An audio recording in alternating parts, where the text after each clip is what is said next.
Thanks everyone for joining us today for the fourth presentation in my ECAP Insight series. And this one is titled Using Transformation, Lookup Tables, and Complex Expressions. This series is intended to provide tips and tricks around account reconciliation and transaction matching that can be helpful to clients.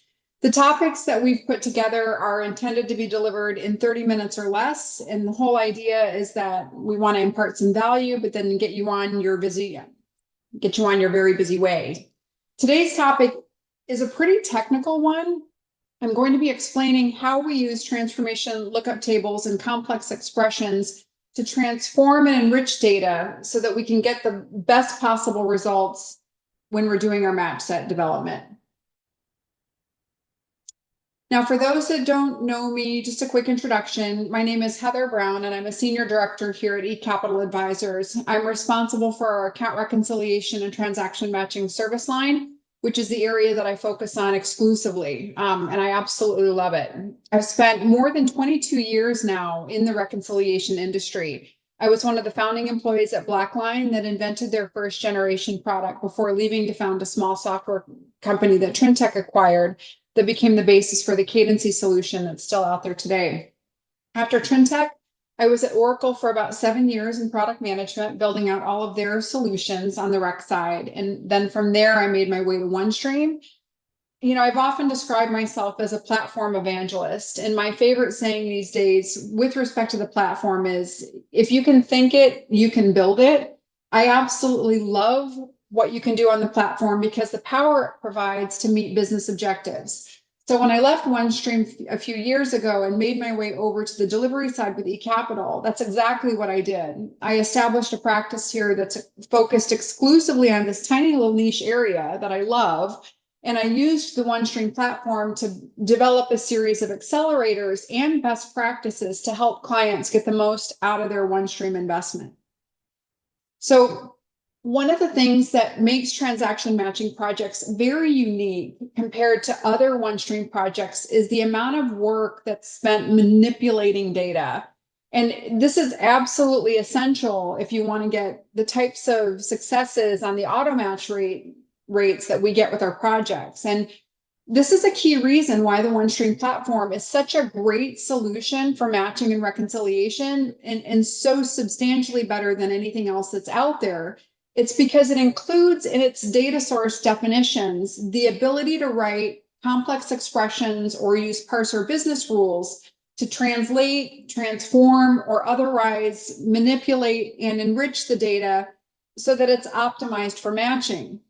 Strong data source development skills is by far the most important skill when it comes to implementing transaction matching.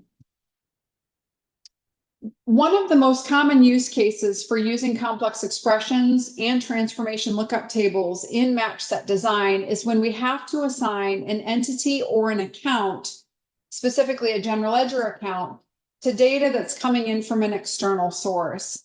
So if you think about it, this requirement is going to be universal, absolutely, in every bank reconciliation use case, as well as many others. Anytime you're dealing with data coming in from a source that doesn't know about your chart, you're going to have to assign this information. And the reason for this requirement is as follows. In order for transactions to find their way over to RCM at the end of the month during the period end balancing phase, the transactions in TXM must contain matching values in both your source and target entity and source and target account, as well as any other dimension that's used as a tracking level in RCM. I realize that's a lot of words and might be a big word salad for folks that aren't used to OneStream's rec feature. So I'm just going to back up for a minute. Whenever I use the term RCM is the acronym for the portion of OneStream's reconciliation solution that performs the period end balancing and manages the compliance function. It's where reconciliation submission, certification, and approval takes place. And at the end of the month, we have to take all of those unmatched transactions from transaction matching, which is called TXM, and we have to push those across into the reconciliations in RCM to create the proof. It's the balancing report that shows, how we substantiate the GL balance. So the way that those transactions integrate from TXM over to RCM is by matching up those source and target entity and account dimension members, as well as any other dimensions, the UD dimensions that you might be using in your reconciliations. So many of you who have used OneStream would be familiar with the whole transformation rules architecture, because I'm sure you're using those when you're assigning your consolidation dimensions to your source system balances. It's important to understand, though, that transformation rules are used to assign target values. The only way to get source values, and remember, we need both, into the transactions on the entity and account dimension is either to import those values directly from a source or to assign the values using a complex expression or a parser business rule. You can't use transformation rules. Those are only for target values. You have to use complex expressions or parser business rules. And in our use cases, as part of this process, we are often using transformation lookup tables to do this translation for us. And as part of today's session, I'm going to walk through all of these topics in pretty deep detail. So starting at the very beginning, what are transformation lookup tables? First, they are found within the transformation rules area of OneStream, and they enable translation of a provided source value to a target value, in very similar to how transformation rules work. Now, transformation lookup tables can be used when the value that you're trying to transform exists within your source data, either in a field by itself or embedded within a larger field, so long as that data in that bigger field follows a uniform pattern that allows you to identify what you're looking for and pull it out and store it in its own variable effectively.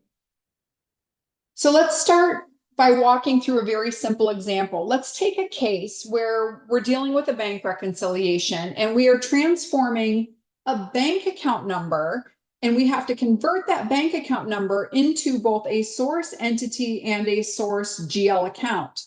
So bank account numbers are generally found in a field by themselves in bank BAI files, or even in the delimited files that you can pull down if you're getting them that way. So what we would do in this case is simply bind in our data source definition both the entity and the account dimensions to the field that contains the bank account number.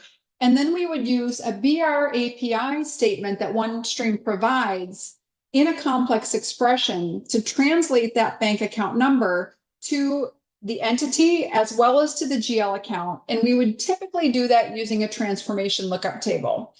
One of the reasons we like using transformation lookup tables is it's pretty easy for people to maintain. You can import those source and target values. It's not really technical. Your average finance user is typically very comfortable with maintaining the data in the tables. So let's talk about some best practices. And these are some of the things that I've just learned over the years that I've been working in this tool.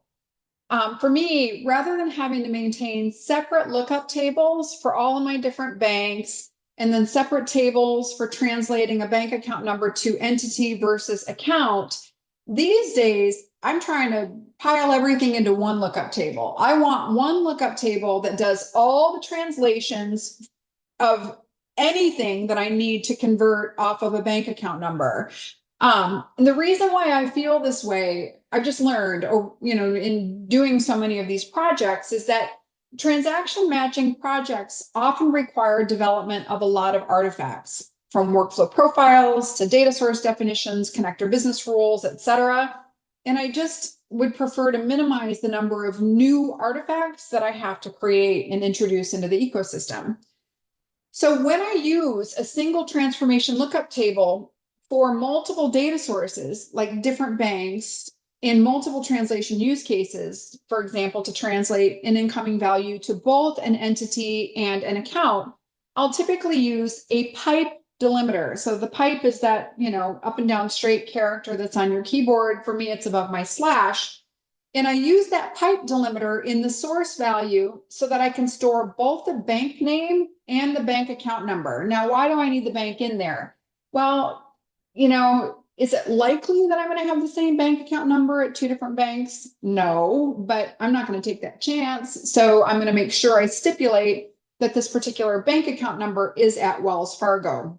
Now, in the target value field, I'll use the pipe delimiter to separate the entity from the GL account number. So when I write my complex expression on the data source for a particular bank, because data sources are always going to be unique for banks, you'll have one for Wells Fargo, one for Bank of America, etc. I will concatenate in that complex expression the bank name with the pipe and then the bank account number. And that's what I pass into my complex expression as the source value. And then after I get the target value back from that BR API conversion statement, I will split the target value using that pipe delimiter so that I can isolate just the entity if I'm working on the entity dimension, or the account if I'm working on the account dimension. Now on this screen here, I've gone ahead and put a code snippet that represents the idea that I'm trying to communicate here on how I would do this in a complex expression using visualbasic.net. This is the BR API statement. It's highlighted in orange on the slide that actually performs the translation. And I wanted to just dissect this statement for you. So we have 4 parts that are being passed into the statement. The first one, that lowercase si, refers to session information. This is required, I think, by all BR API statements in the OneStream platform. And what it does is help the system to isolate your data from somebody else's data. It's called your session information. The second part of that statement, source value, is the variable that you're passing into the expression that contains the incoming data that you're going to look for in the source value column in the transformation lookup table. That third component is the name of the lookup table. You have to tell the system, what lookup table am I going to use when I'm searching for this source value? And then that last parameter is a true-false variable. You either pass in a true or you pass in the word false. And it determines the behavior that OneStream will follow for what it's going to return.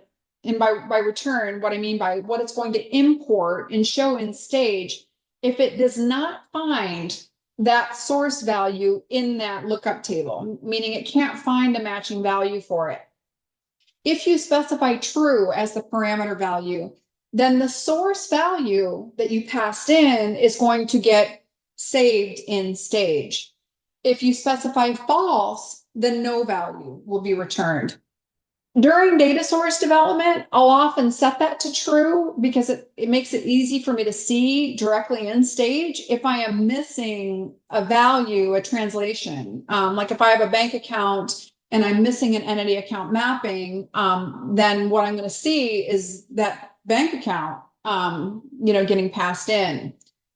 So I think this works really well during development, but by the time we go to production, of course, as a permanent solution, I would advocate setting this to false, especially for the entity and the account dimension. You don't want to pass bad data into transaction matching. So what you want here instead would be proper error handling code that would fail the import if missing translations exist, so that we can make sure that we don't get invalid data from getting into the matching work stream in the first place, because once it's in there, it's kind of hard to correct. So error handling is its whole topic. It's an extremely important topic. And in fact, it's going to be covered in depth in the next ECAP Insight series presentation that I deliver in October. I'm going to share with you how we do error handling and the infrastructure that we provide and the accelerators that we have. So as you get further into your transaction matching journey, you're going to find many cases where the value that you need to transform exists within a larger field that contains other data. Rarely is it so neat and tidy that it's its own field. So I'll give you an example. If you're reconciling credit card deposits that are settling into a bank account, we often have to assign the entity and the account based on the merchant ID. That tends to be the relationship that I've seen for most of my clients. Merchant ID is usually a numeric value that's located within some other field. I usually find it in the bank's customer reference field in the BAI files. And sometimes you have to get pretty creative when you're trying to isolate that merchant ID from all the other text that might be mashed into that customer reference field. So I just wanted to walk you through an example. Let's just pretend, and this is actually a real example, where we have a customer reference that contains a string, a phrase, merchant service, merch dep. That's then followed by a date field that's formatted as a 2-digit year, 2-digit month, and a 2-digit day. And then following that date field, highlighted in orange, is the piece of information that I'm actually interested in. That's the merchant ID. After the merchant ID, there's probably a bunch of other text that I don't really care about. So I want to talk about some techniques that I'll use to extract that merchant ID.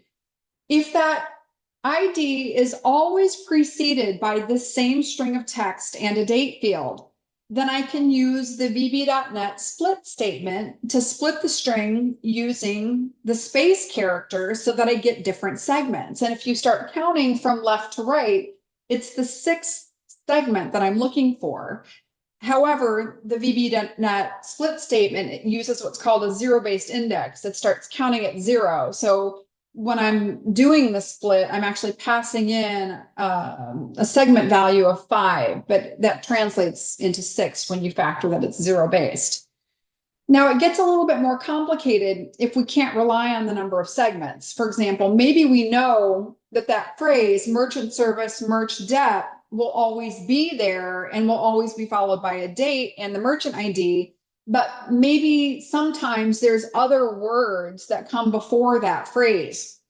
So in this case, I would use, instead of the split statement, I would use an index of statement. With an index of statement, you can pass in a phrase that you're looking for, and it will find the starting position of that phrase. And then you end up using what's called the substring function, which will let you take a portion of that text starting at the starting position. But then, of course, I have to account for the length of that string. So in that case, I'm adding 34 characters, which is the length of that merchant service merch dep plus the date field. And then I'll take just the 10 or 11 characters, whatever the merchant ID is after that. So that's how I would accomplish it in that particular case. Sometimes I often use the replace statement. A replace statement can be used to remove strings that might precede a desired value so that I could just use like a left or a substring starting at 0. It allows us to isolate the value that we're looking for. So in this particular example, I could replace my search phrase, the merchant service merch dep, with an empty string, which effectively removes it from my field and might make it a little bit easier for me to extract out just that piece that I'm looking for. So I'm going to tell you that string search tools like these and getting creative and recognizing the patterns and how data is coming into different fields is just so critical for transaction matching projects. So much of the time that we spend on these implementations is working on these extraction enrichment use cases so that we can get the data in that we need or get it optimized for matching so that we're getting those, high 90s auto match rates that we're looking for. So another common requirement we have with transaction matching would be to normalize non-standard data into a matchable key. And I wanted to call this use case out specifically because it is such a helpful technique to optimize these match rates when there's a logical relationship between the data, but translation is required in order to create those relationships. So I thought an example might be helpful to demonstrate what I mean. I had a client recently that was matching customer and vendor data, and the same business entity was existing in both the customer and the vendor files, but with different naming conventions. It might be a minor variation on spelling or spacing, or it could be a pretty substantial variation. So this is a great example where a transformation lookup table with a complex expression could come in handy by translating two different incoming source value names into a common target value that can be used as a match key. I would be translating in this example Ford Motor Company to Ford, and then Ford Motor Co. with a period to Ford. And then by having that common match key, then I've created a relationship, a technical relationship based on the data when only a logical relationship existed when we started. So to accomplish this, I could use a transformation lookup table where I would have Ford Motor Company listed as a source and Ford as the target, and then Ford Motor Co. as a different source with Ford as a target. Or if I'm not feeling like creating a whole table for this, I could do it just using if-then statements in the complex expression. And I've given you an example of what that snippet might look like here on the slide as well. So I've been asked about parser business rules, and in fact, I've come behind other consultants where I've seen them used excessively, I'll say. Parser business rules can also be used to translate source values on imports. So people will ask me, why would I use a parser business rule versus a complex expression? And for me, I've got a very clear boundary. I will use parser business rules when the code is standardized and does not need to be modified at all for specific use cases. The perfect example for this, there's a rule that you can download from the OneStream's demo apps that sets the file name as the source ID. It wouldn't make any sense to keep rewriting that same code snippet over and over again when it's exactly the same. So we'll drop that parser business rule in and we'll use it virtually on all of our file-based imports. So perfect example of why you'd use a rule. If there is any customization required to the code at all, then I would use a complex expression, because I find, first and foremost, it's just so much easier to troubleshoot or debug a data source import issue when all the code that you need to look at is on the same page or accessible within the same page. I don't want to be jumping to several different areas in the product when I'm trying to figure out why my data is not importing how I want it to. And then the second reason is I don't want to clutter up the business rules lists with a bunch of very unique parser rules that are used for one-off use cases. I just think that's really bad design. So since complex expressions reside only within the data source, within where they were constructed, they're the perfect solution for these one-off code snippets that need to be created for data translation use cases. So to wrap up today's session, I wanted to leave you with a parting word of advice. Unless you are really comfortable with coding, which I was, and I've gotten better at it over the years, I would recommend keeping a library of common code snippets for these data translation use cases so that you can refer back to them when needed. When I got started on this journey, I had a big Word document that I was using, and we've recently transitioned over to GitHub, which I like a lot better. For a number of reasons. As code libraries need to evolve for different platform versions, you can, have a 7.4 version of your code and then an 8.2, that kind of thing. So GitHub's a great tool if you have access to that.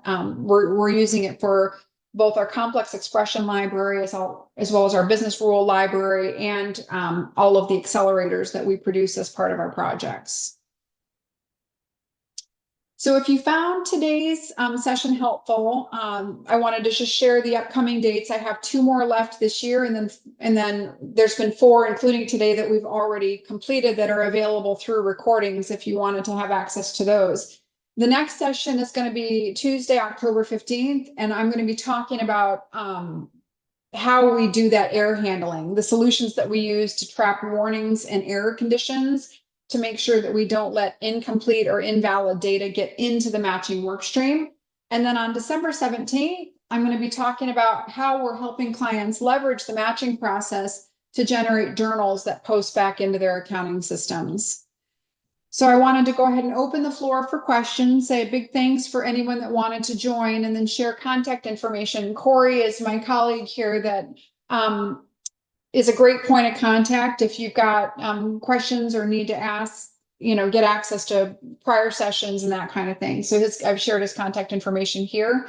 And I guess you can just put your phone up to that, that code thing. I'm forgetting what they're called at the moment, and it'll take you to our previous webinar recordings. So any questions, folks? Looks like we might have one in the Q&A. All right, somebody asked, I've seen lookups explained so many times and I get how they work, but I still don't see how they're more valuable than a standard I don't know what you mean by TF rule. We can already use these techniques without the use of a lookup. And you're exactly right. I could, even in my complex expression, write a series of if-then statements. And I gave an example of that. The reason I would tend to gravitate toward a lookup table is from a supportability point of view.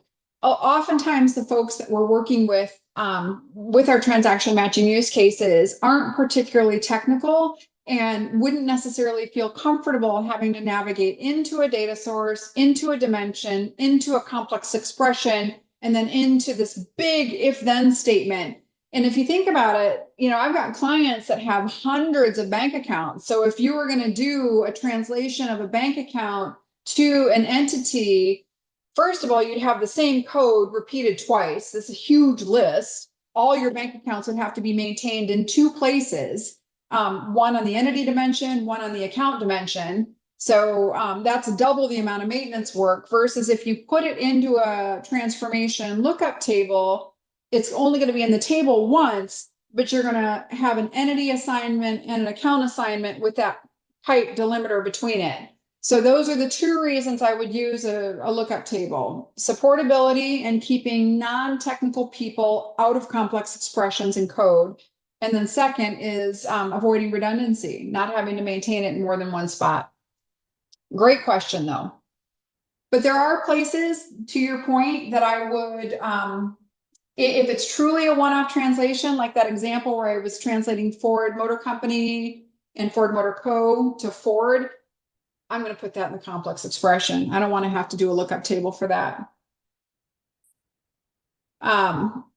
Okay, I could write a complex expression on the data source, then use standard transformation rules to map them. So you're missing a key point here. You can't, not for this use case. Specifically for entity and account assignments, you need, remember, we're taking data from a bank that doesn't know anything about our general ledger account, doesn't know anything about our entity structure. And we're trying to take a merchant ID and assign a source value. Transformation rules can only assign target values. They do not assign source values. They take whatever in your source dimension and translate it to a target dimension. So yes, if the only thing you're needing to do is assign a target value, certainly you can use transformation rules for that. But the use case that's very unique to transaction matching, and it's there specifically because of the integration requirement between TXM and RCM, is that you have to get your source dimension members properly assigned as well, and they have to exactly match the source dimension that exists in RCM. If you miss that step, you're going to get to the end of your transaction matching project, and you're going to be so excited over all of this work that you did, only to find out that your reconciliations are empty. You've got nothing in them, and it's because you missed that critical step. I can't tell you how many clients I supported on the OneStream help desk that would call me and say, Heather, I can't get my items into RCM. And we would trace it back to that failure to assign the source dimension members correctly. I'm glad you asked the question because we really have to hit that point. The source value matters because that's how integration between RCM and TXM was coded. I see your last question. If you read through the OFC user guide, it kind of briefly alludes to it, but it's missed so frequently, which is why I really want to hit home on this topic, because it's probably the single most common point of failure on TXM projects. People miss that critical step. Patrick, thank you for your excellent questions. I think probably a lot of people had the same questions and maybe didn't want to ask.